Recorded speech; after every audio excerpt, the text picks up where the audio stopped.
Jujur aku senang banget dan tertarik ketika tahu ada pendaftaran Duta SMA dibuka karena aku baru tahu ada ajang Duta SMA ini sejak tahun 2022 dan aku senang banget bisa kesempatan untuk ikutan di tahun ini. Nah, di sini first impression saya terhadap adanya Duta SMA tahun 2023 itu saya sangat senang sekali karena Duta SMA ini sangat membantu saya dalam mengembangkan minat saya.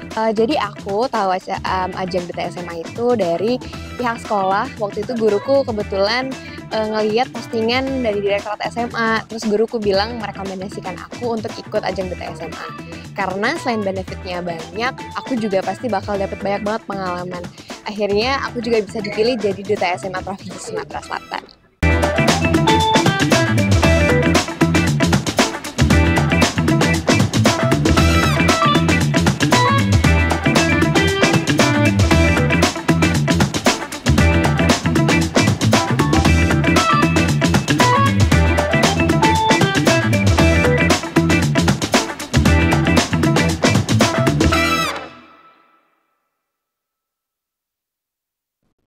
Halo teman SMA, Assalamualaikum warahmatullahi wabarakatuh.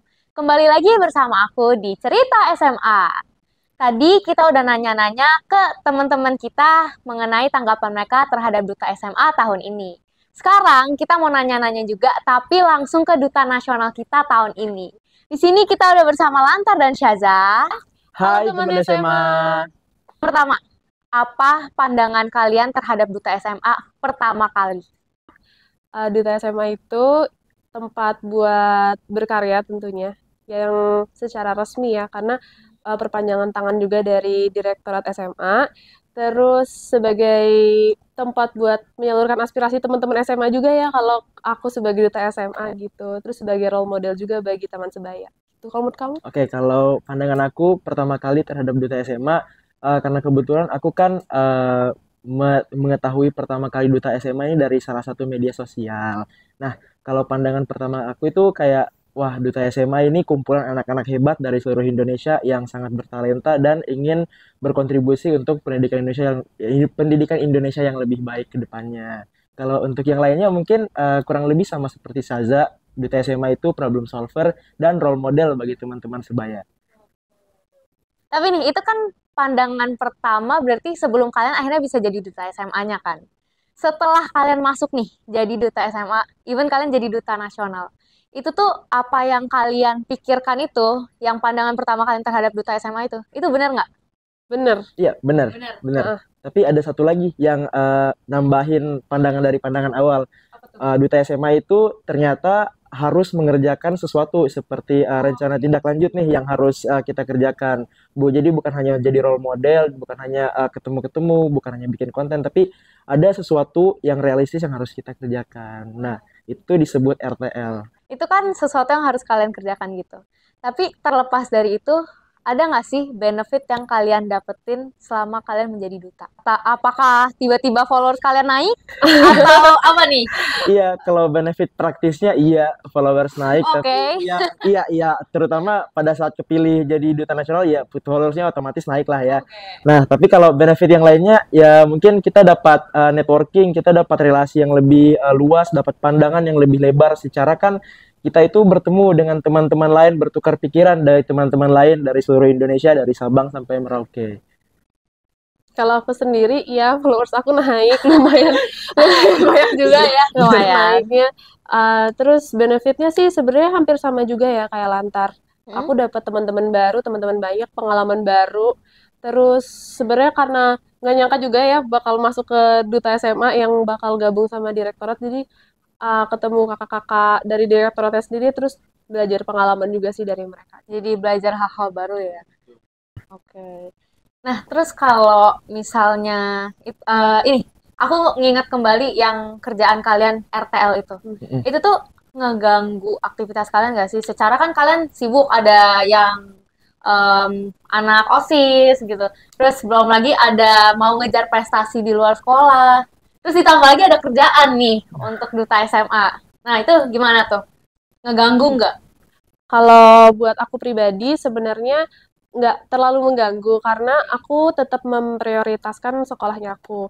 Jadi aku tetap memprioritaskan buat ngejar-ngejar nilai ngejar nilai-nilai dan tetap berprestasi di sekolah gitu.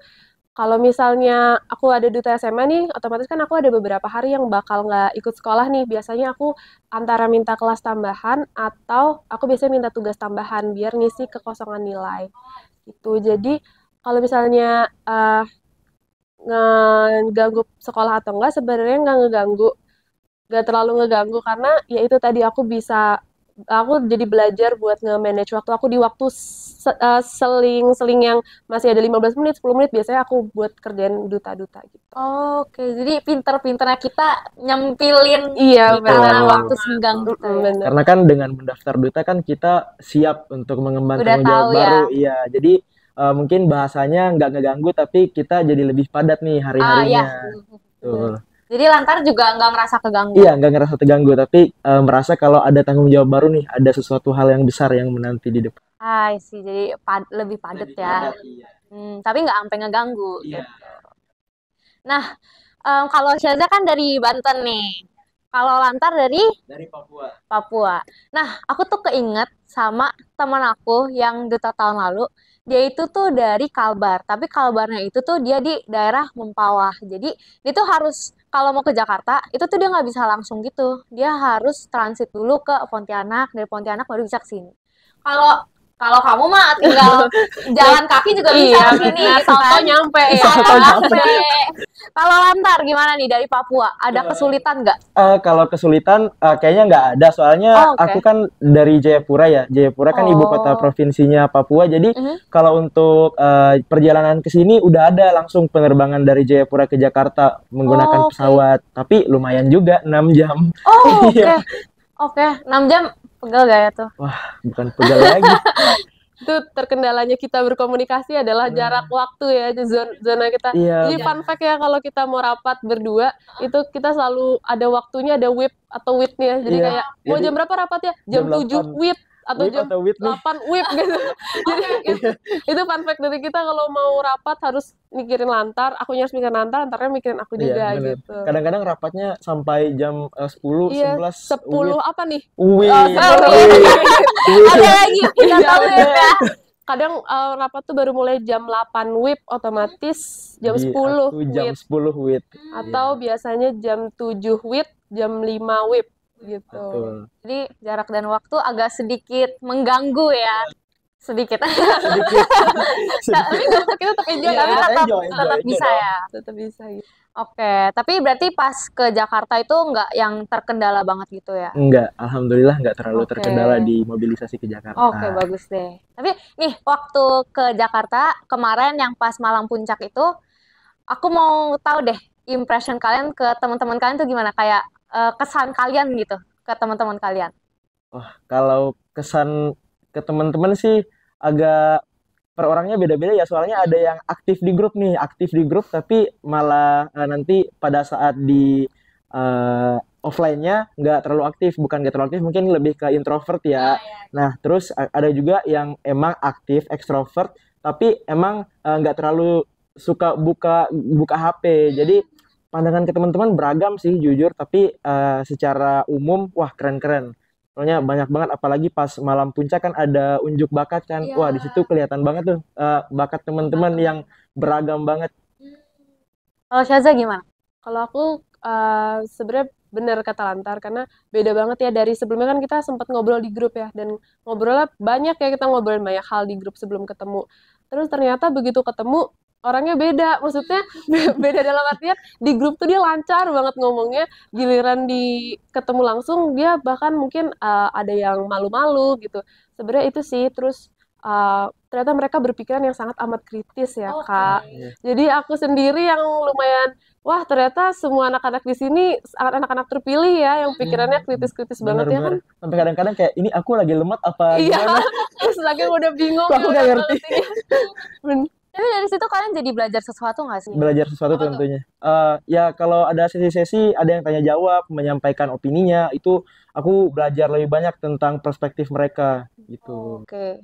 Iya, aku juga sama kayak gitu. Karena diskusinya kita tuh lumayan alot ya biasanya. Iya. Lumayan panjang ya waktunya karena menyatukan pikiran orang-orang kan juga susah ya. Benar-benar. Ditambah lagi dengan pikiran mereka yang amat kritis ya, Iya. itu jadi tapi seru sih ya. Iya, tapi masing-masing ada 74 orang ada opininya Iya, sendiri ya. masing-masing Jadi untuk beda-beda. menyatukannya tuh ada agak effort ekstra tuh untuk menyatukan Bener. opini 74 orang.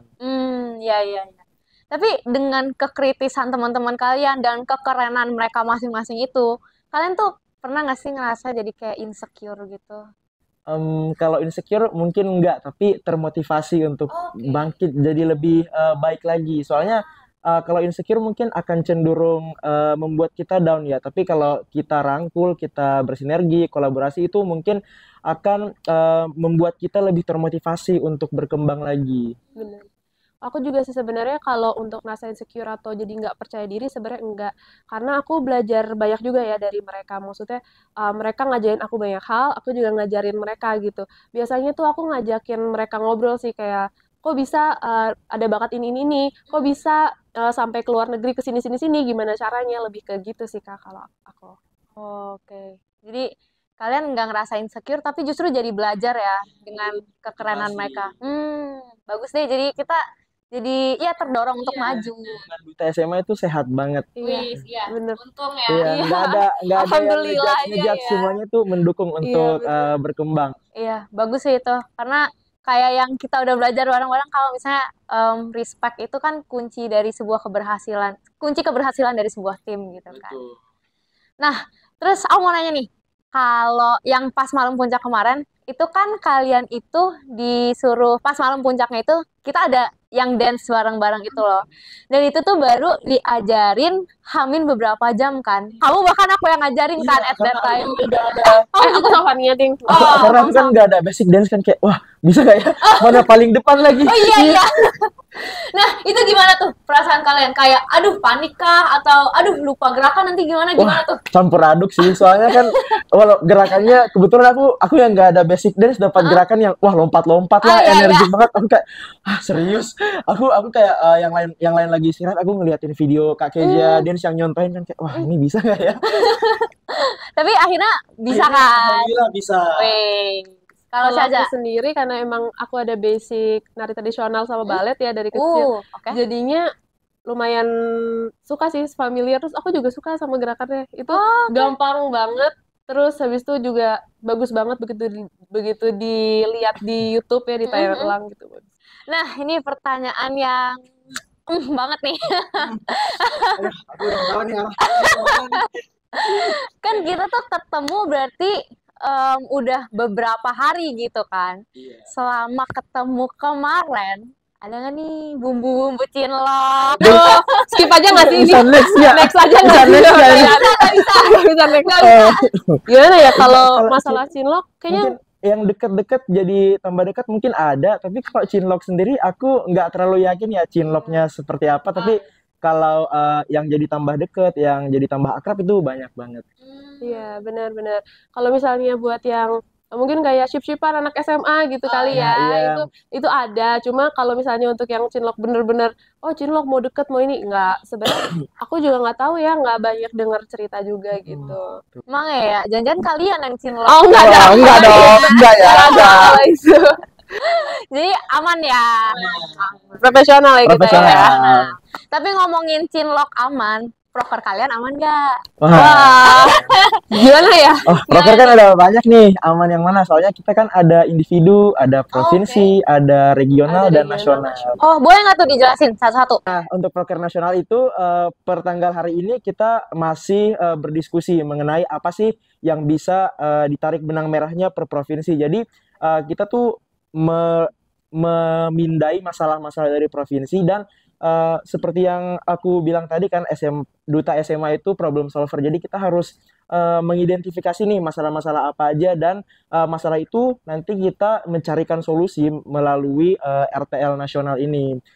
Kemudian untuk RTL regional, jadi FYI, regional itu dibagi menjadi 3 berdasarkan zona waktu teman-teman. Jadi ada WIT untuk Indonesia Timur, ada WITA untuk Indonesia Tengah, dan WIB untuk Indonesia bagian Barat. Nah, untuk proker regional sendiri, ya seperti namanya regional itu tergabung, tim kerjanya tergabung dari teman-teman dari provinsi yang masuk ke dalam zona waktu tersebut. Nah, gitu. Jadi kalau provinsi sama individu bisa dijelaskan sama Mas Aza. Kalau provinsi sendiri itu kan sekarang tuh duta SMA tuh nggak terbagi sebagai top 10 ya.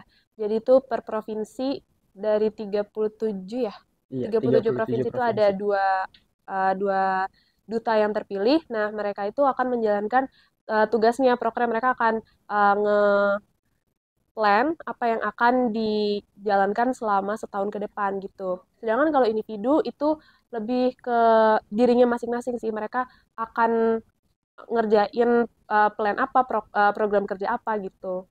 Jadi kalau provinsi itu kolaborasi antara dua duta tersebut, sedangkan kalau individu tuh tugasnya mereka sendiri gitu. Ada contohnya nggak tuh ini proker individu kalian? Coba spill dong, spill. Aku dulu Betul. kali ya, yang keren nanti kali ya. Oh, enggak dong. Semuanya keren dong. Keren. Semuanya keren dong. Oke, Mau aku dulu apa kamu dulu nih? aku dulu boleh ya? Iya. Proker aku dulu. Oh, boleh, boleh, boleh. Beda, salah. Oke, salah. Kalau proker individu aku, sebenarnya aku ngangkat temanya adalah literasi. Karena menurut aku literasi di zaman sekarang tuh sangat amat penting ya, karena banyak banget Gen Z ya terutama, itu yang kurang banget literasi. Jadi kalau di program kerjaku untuk setahun ke depan tuh aku akan negasin tentang literasi, aku akan sosialisasi literasi ke beberapa sekolah, terus lewat media sosial juga, karena sekarang kan media sosial tuh dipakai hampir semua remaja ya gitu. Kalau Antar? Kalau dari aku sendiri, aku program kerjanya lebih ke sekolah anti kekerasan dan sekolah sehat. Karena seperti yang kita tahu kan dari Kemendikbudristek, sekolah anti kekerasan itu salah satu program prioritas kan. Dan kemudian untuk sekolah sehat, kenapa sih sekolah sehat? Karena aku percaya kalau kebutuhan gizi dan makanan anak-anak SMA, terutama SMA itu terpenuhi dan baik, itu akan berkorelasi dengan meningkatnya kemampuan mereka dalam belajar, dalam menuntut ilmu. Oke. Itu kalau individu. Kalau yang provinsi? Kalau provinsi kayaknya kita diem-diem dulu kali ya. Kita surprise aja kali ya. Surprise nih, ada surprise. Oke. Gitu. Tapi dari proker-proker itu berapa persen sih proker itu udah siap untuk dilakukan gitu? Kalau sudah siap dilakukan, kalau proker itu kan ada terdiri dari beberapa bagian besar ya. Kalau saya sendiri itu udah ada beberapa nih yang udah dilakukan, sedang berjalan prokernya. Dan untuk proker-proker yang lain mungkin rata-ratanya 60-70% udah siap untuk dijalankan. Kalau aku pribadi sekitar kemarin tuh sempat ada suatu kendala ya. Jadinya kemarin buat berapa persennya itu sekitar 50-60% untuk berjalannya. Oke. Tapi walaupun belum jadi gitu, tapi kan akan dilaksanakan gitu kan. Nah, dalam menyusun proker ini atau mungkin nanti pada saat pelaksanaan atau mungkin yang sudah dilaksanakan gitu, apa sih kesulitan yang kalian hadapi gitu untuk menerapkan proker ini? Kalau lumayan ya. kesulitan lumayan juga ya. Beragam ya Kalau jenis-jenis misalnya kesulitannya. individu sih sebenarnya ke time management sendiri ya, dan mengatur energi juga, karena menurut aku nih sebenarnya kita nggak cuma harus ngatur waktu tapi harus ngatur energi juga. Kalau misalnya kita punya 30 jam pun, kalau kita nggak bisa ngatur waktu tuh kita 30 jam itu akan sakit gitu. Makanya kita harus bisa, nggak boleh yang apa ya, kita nyari prestasi terus tapi nggak bikin energi gitu juga. Jadi kalau di individu sih rata-rata masalahnya time management ya. Kalau provinsi tuh kelibatan dua duta ini yang mungkin mereka jauh ya, kota atau kabupatennya masing-masing tuh suka jauh gitu, yang menjadi kendala mereka gitu. Ya, sama juga untuk regional itu kendalanya adalah kita tuh terpisah dengan jarak, terpisah dengan jarak. Masalah komunikasi kan mungkin lebih enaknya itu biasanya diskusi offline kan. Nah, karena kita terpisah dengan jarak dan masing-masing duta itu tentunya jadwalnya nggak sama setiap hari. Jadi kita kendalanya adalah untuk komunikasinya. Dan untuk kendala-kendala lain mungkin ya seperti yang saya bilang tadi, time management itu krusial banget sih. Soalnya kalau kita terlalu pushing our limits itu nantinya jadi malah sakit, dan kalau sakit malah nggak maksimal, jadinya malah kebuang banyak untuk penyembuhannya. Bener. Terus kalau yang nasional mungkin karena nasional apa ya, lingkupnya banyak juga, terus nasionalnya mungkin dalam arti kita berdua sebenarnya lumayan susah ya Kak, karena kan jarak kita lumayan jauh ya. Nah, Dari Banten ke Papua kan ya, agak agak jauh jauh ya. ya. Koordinasinya agak susah ya. Agak susah. Saya sibuk, dianya free, nanti dianya sibuk, sayanya free gitu-gitu terus. Itu sebenarnya emang bener sih time management Iya, kita time berdua. management aja. Karena kesibukan kita kan nggak cuma di duta nih, ada sekolah juga gitu. Masalah kayak gitu-gitu sih, hal-hal kayak gitu yang jadi masalah di gitu. Tapi seberapa optimis sih kalian kalau program yang kalian rancangin itu bisa berdampak bagi teman-teman SMA?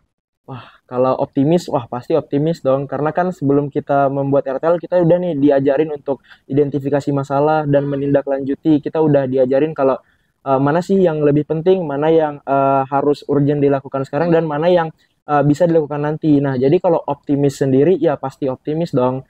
Nah, tapi kalau pelaksanaannya, tentunya untuk mendukung keoptimisan ini, kita itu menggunakan KPI atau Key Performance Indicator untuk menentukan sukses enggaknya program kerja yang lagi kita jalanin. Jadi harus ada indikator realistisnya nih. Optimis boleh, tapi kan kita harus tahu kan ini kita sedang ngapain. Jangan sampai lagi ngejalanin, udah gimana ya progresnya. Ntar malah jadi nol lagi. Kalau aku pribadi sebenarnya optimis sih Kak ngerjain proker-proker ini. Cuma mungkin yang kurang bikin agak bikin pesimis, pesimis dikit ya. Itu mungkin kayak karena itu balik lagi time management aku sendiri, karena sebenarnya ngatur waktu di kelas 12 yang sangat amat padat plus organisasi lain ya. Betul. Itu lumayan menantang ya. Wakuin susah juga sih. Iya, Benar. Jadi sebenarnya optimis, cuma yaitu kadang takut kurang misalnya kayak nanti jadi ada satu kegiatan yang kurang ini gitu. Jadinya sebenarnya optimis untuk berjalannya, hanya saja Pasti optimis dong, harus iya, optimis. harus optimis, hanya saja sebelumnya pas prosesnya itu sih takut banyak kendalanya Iya, gitu. Oke. Tapi ini kalian yang waktu proker yang nasional itu kan berarti semua duta ya, se-Indonesia ya? Iya, Nah, itu tuh gimana sih caranya kalian bisa nyatuin pendapat mereka yang beda-beda? Yang kayak tadi Lantar bilang itu kalau 74-nya kan 74-74-nya tuh kritis semua gitu kan. Dan punya pemikiran masing-masing. Tapi kan harus menghasilkan satu output yang sama. Tujuan sasarannya harus sama. Nah, itu gimana tuh kalian nyatuin pendapat yang berbeda dan bagus-bagus gitu? Nah, kalau itu ya yang Bagus itu banget, agak susah gimana nih ya? jawabnya. Kitanya Tapi juga bingung nih ngejawabnya gimana. sejauh ini cara yang udah di approach itu, jadi kan ada tadi aku bilang ada dibagi menjadi 3 regional kan. Nanti setiap minggu atau setiap bulannya tuh kita ada program-program pilihan yang dilaksanakan. Jadi kita tuh ada hierarkinya dari regional, nasional, terus ke direktoratnya. Jadi kita tuh nggak langsung nih diskusi 74, ayo gabung semua. Wah, itu pasti bakal alot tuh karena aku ada opini, menurut aku ini nggak bisa, ini aku bisa kok menurut aku. Nah, jadi oleh karena itu dibagi dulu ke regional masing-masing, didiskusikan. Nah, nanti setelah sepakat nih per regional, terus yaudah dinaikin ke nasional, dijadiin program pilihan. Jadi program kerja nasional itu luas banget. Dan bukan hanya melibatkan aku dan Syaza aja untuk pembuatannya, namun seluruh duta SMA. Oke. Mau nambahin aja dari Lantar tadi, sebenarnya kita sampai sekarang pun kalau lagi diskusi, kan kita ada ya beberapa kali Google Meet yang emang diskusi 74-nya tuh kami minta tolong untuk join. Sebenarnya itu sih yang makan waktu lama banget ya. Itu tuh kami bisa sampai 1 jam 2 jam karena ada yang nggak mau. Kayaknya 1 jam 2 jam kecepatan deh kalau rencananya kan sejam udah harus kelar nih, udah harus ada kesimpulan nih. Tapi kayak wah, kok udah 3 jam aja. Biasanya tuh kami tuh pengennya cuma 1 jam karena kami memikirkan teman-teman yang ada di WIT ya. Ya udah pada benar. Cuma ada yang beberapa yang nggak mau kalah gitu-gitu ya, kayak pendapatnya harus disetujui, sedangkan mungkin pendapat tuh ada yang lebih baik gitu kan. Ya itu sih ya kendalanya. Dan sampai sekarang sepertinya untuk menyatukan 74 pikiran itu juga nggak bisa ya. Maksudnya susah banget ya. Masih untuk sampai sekarang karena semuanya kritis, semuanya ide-idenya bagus-bagus semua. Jadi kita juga kadang-kadang wah, ini gimana nih Za? Ini ide yang mana yang harus kita pakai sampai bingung sendiri kan. Makanya kita kayak ya udah kita bagi dulu kelompok-kelompok kecil, terus disetujui sampai ke atas gitu. Jadi kita tuh memastikan bahwa semuanya tuh menyuarakan pendapatnya. Oke, berarti cara kalian itu adalah membagi ke kelompok-kelompok kecil. Dari situ setelah mereka diskusi baru dinaikin ke atas gitu. Dari atas baru dijadiin satu. Oke, oke, oke. Tapi dalam pelaksanaan proker kalian itu, kalian tuh didukung nggak sih sama Dinas Pendidikan Provinsi kalian? Aku dulu yang jawab ya. Iya, boleh. Ya, kalau aku sendiri kebetulan aku didukung sama Dinas Pendidikan Provinsi dan kota aku. Jadi contoh nih aku mau ngebuat satu forum untuk ngumpulin seluruh pengurus OSIS. Soalnya kan program kerja aku nih berkaitan dengan pengurus OSIS dan sekolah-sekolah untuk memperlancar lah berjalannya program aku. Jadi dari Dinas Pendidikan itu memfasilitasi nih untuk forum pertemuannya. Jadi aku merasa terbantu banget sih dengan dukungan dari Dinas Pendidikan. Tapi kalau ini dari sekolah gimana? Sekolah mendukung nggak, atau jangan-jangan kalian mau ngikut kegiatan ini terus sekolah bilang kayak nggak bisa, harus ujian hari ini atau apa gitu? Kalau sekolah aku alhamdulillah banget tuh mendukung banget gitu. Jadi benar-benar kalau misalnya ada kegiatan gini-gini itu sangat difasilitasi. Terus setelah itu guru-gurunya akan nanyain mau ada kelas tambahan atau enggak gitu. Karena ketinggalan pelajaran ya untuk di kelas 12 tuh sangat amat nggak masuk sehari tuh kayak udah ketinggalan setahun ya. Bener banget. Nggak punya Relate. makanya ya alhamdulillah sih sekolah aku ngedukung banget buat ngikut ini gitu. Oke. Nah, kalau harapan untuk Duta SMA sendiri nih? Kalau yang aku harapkan sih semoga Duta SMA ke depannya tetap bersinergi, tetap selalu berkolaborasi, dan Duta-Duta SMA juga harus tetap kompak. Dan mungkin ke depannya setelah selesai menjabat itu bukan akhir dari jalan kita untuk membuat pendidikan lebih maju, tapi itu salah satu step aja untuk membuat pendidikan jadi lebih maju. Jadi mungkin istilah kasarnya itu menjabat 1 tahun menginspirasi selamanya. Kalau sudah diambil semua ya. Kalau aku pribadi harapannya buat Duta SMA tahun ini dan tahun-tahun sebelumnya dan tahun-tahun setelahnya aku berharapnya semoga jadi wadah aspirasi teman-teman SMA juga. Jadi pendidikan tuh jadi lebih maju juga seperti yang tadi udah aku bilang. Terus setelah menjabat 1 tahun, benar kata Lantar tadi, menjabat 1 tahun menginspirasi selamanya. Jadi berarti kalau kalian tahun depan udah selesai menjabat harus ngapain? Harus Menginspirasi selamanya. Oke, mungkin untuk hari ini kita segitu dulu kali ya nanya-nanyanya.